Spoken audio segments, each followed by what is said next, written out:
Hello guys, terima kasih udah klik video ini dan jangan lupa like video ini juga ya. Oke, kita ke pembahasan film The Doll 2016. Pada awal film, kita dilihatkan ada seorang anak kecil bernama Randy kencing sembarang ada ketukan pintu. Setelah dibuka, ternyata ada boneka. Annie mengatakan bahwa itu dari pacarnya bernama Kevin. Aneh banget gak sih ngasih boneka ke pacarnya, masa kayak gitu? Perempuannya suka main di bawah pohon ini, sehingga boneka itu ditaruh di atas pohon untuk mengunci arwah anak itu agar tidak mengganggu. Daniel tetap bersikeras untuk memotong pohon itu, hingga akhirnya pohon itu ditebang. Di sisi lain, Anya dan Daniel memiliki tetangga bernama Niken. Niken memberitahu agar Anya tetap waspada dengan makhluk gaib dan memberikan suatu buku, sepertinya buku tentang makhluk gaib. Niken memiliki anak bernama Cilla. Cilla sedang membunyikan loncengnya sebagai simbol mengajak ibunya bermain petak umpet. Dan Niken harus mencari Cilla.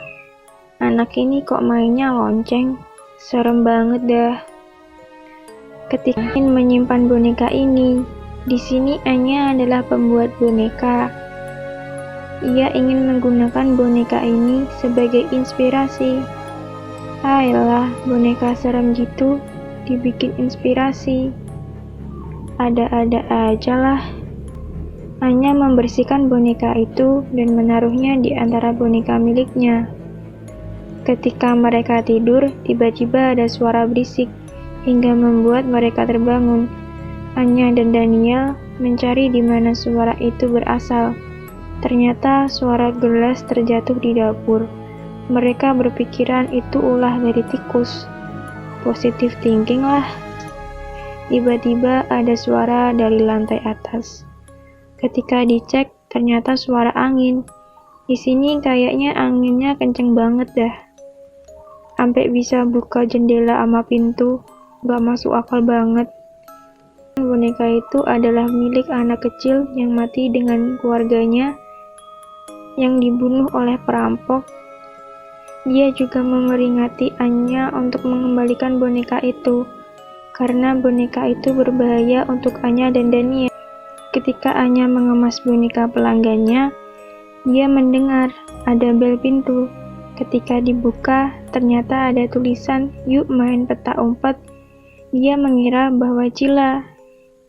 Ketika Cilla dikonfirmasi, ternyata itu bukan Cilla. Ketika di tengah malam, dengan hujan petir, ada bel pintu.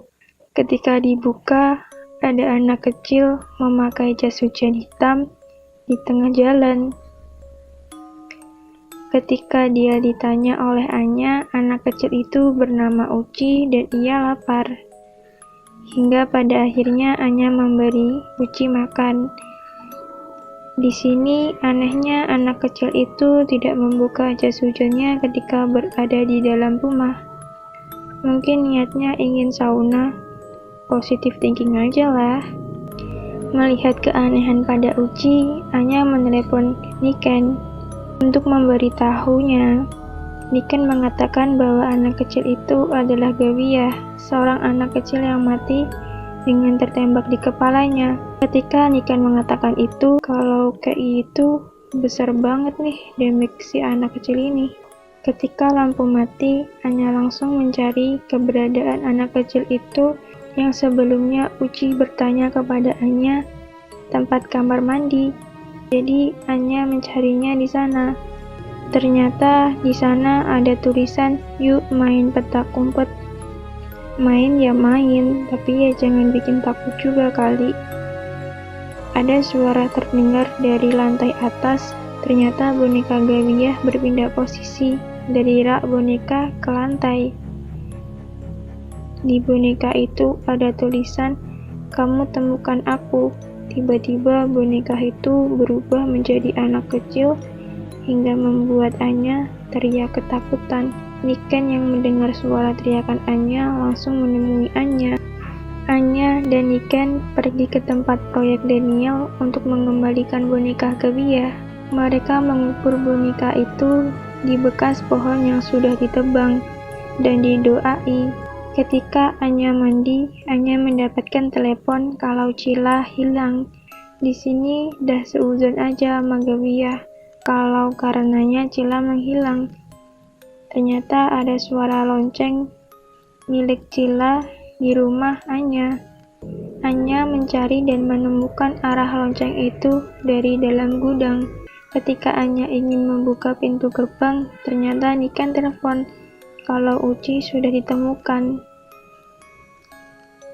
Terjawab kan kalau bukan Gawiah yang hilangin Cila. Mendengar itu, Anya bingung dan tetap menuju ke tempat bunyi lonceng itu berasal. Berani bener dah. Ketika lemari dalam gudang dibuka, ternyata boneka Gawiah ada di dalamnya. Tiba-tiba dari atas lemari ada bunyi lonceng dan ternyata Gawiah ada di atas dan jatuh menimpa. Langsung lari dan menghampiri Anya. Scene berpindah di mana Niken, Daniel, dan Anya melihat berita di internet tentang pembunuhan keluarga Gawiah. Niken mengatakan kalau boneka itu berbahaya dan kalian berdua harus berhati-hati. Anya mengatakan kalau boneka itu dia kunci di gudang. Rasain, salah sendiri jahil banget. Setelah itu, Daniel berangkat kerja. Uci marah dan ingin membunuh Daniel dengan merasuki Anya.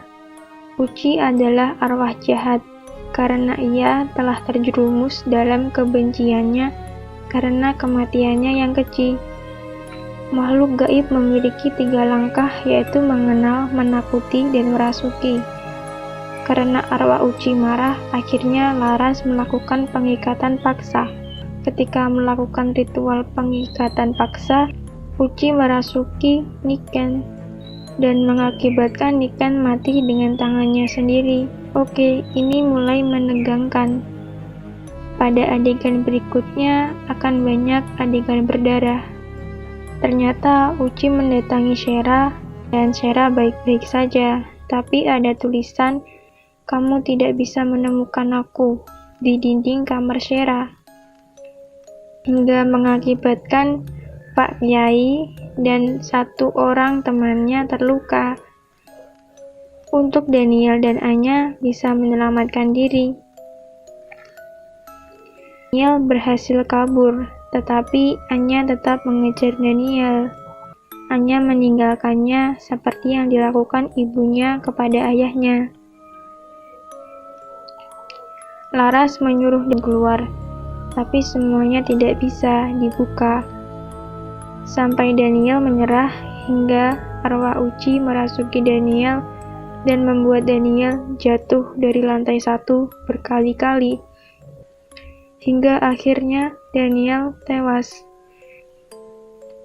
Boneka Uci tinggal di tempat yang ia inginkan, yaitu kamar Daniel. Anya meninggalkan rumah yang ia tempati dan pergi. Komen, share video ini di semua akun sosmed kalian, dan jangan lupa lagi untuk subscribe channel YouTube ini. Untuk kalian yang ingin request film, bisa komen pada kolom komentar. Oke, terima kasih dan bye.